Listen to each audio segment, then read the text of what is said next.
हिंगोरजा में डहर बिरादरी तरफ़ां ज़रई ज़मीन ते मुबैना कब्ज़े ऐं धमकियूं ॾियण ख़िलाफ़ एहतजाज कयो वियो। एसएस न्यूज़ जे रिपोर्टर फयाज़ मोहसिन सोलंकी मूजिबि हिंगोरजा लॻ ॻोठ साईंदा डहर जे रहवासियुनि गुलबेग डहर, मोहम्मद हसन सदोरो डहर ऐं ॿियनि एहतजाज कंदे चयो त कलंदर बख़्श ॾोहारी माण्हू आहे ऐं हू भतो ॾियण लाइ संदनि ज़रई ज़मीन ते मुबैना कब्ज़ो करण ऐं मारण जूं धमकियूं ॾेई रहियो आहे। हुननि आईजी सिंध, डीआईजी सखर ऐं एसएसपी ख़ैरपुर खां मुतालबो कयो त जवाबदार खे गिरफ़्तार करे तहफ़्फ़ुज़ ॾिनो वञे। हैदराबाद में Sindh human rights defender network इंसानी हक़नि जे आलमी ॾींहं ते पाकिस्तान में इंसानी हक़नि जी सूरत-हाल ते ॻणिती ज़ाहिर कई आहे। एसएस न्यूज़ जे रिपोर्टर फाज़िल चन्ना मूजिबि हैदराबाद प्रेस क्लब में एडवोकेट अली पलह, समाज सुधारक ज़ुल्फ़कार हालीपोटे, समाजी कारकुन अब्दुल जब्बार भट्टी ऐं ॿियनि प्रेस कॉन्फ्रेंस कंदे चयो आहे त इंसानी हक़नि जे मुहाफ़िज़नि, वकीलनि, सहाफ़िन ऐं औरतुनि समेत ॿियनि जे हक़नि जी हिफ़ाज़त कंदड़नि जी हिफ़ाज़त घटि थिए थी, जंहिं ते ॻणिती महसूस करियूं था। हुननि चयो त गुज़िरियल केतिरनि ई वरियनि दौरान इंसानी हक़नि जा केतिरा ई मुहाफ़िज़ ऐं सहाफ़ी क़त्ल या गुम कया विया। सिंध में 2022 दौरान 16 खां वधीक सहाफ़ियुनि खे क़त्ल कयो वियो आहे।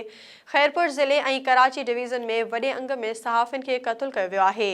हुननि मुतालबो कयो त सहाफ़ियुनि खे तहफ़्फ़ुज़ फ़राहम करे संदनि केसनि में घुर्बल जवाबदारनि खे गिरफ़्तार करे कानून जे कटहरे में आंदो वञे। शाहजी मशीन भरिसां ॻोठ ग़ुलाम जाफ़र ख़ाकी जे रहवासी बासर ख़िलाफ़ एहतजाज कयो आहे।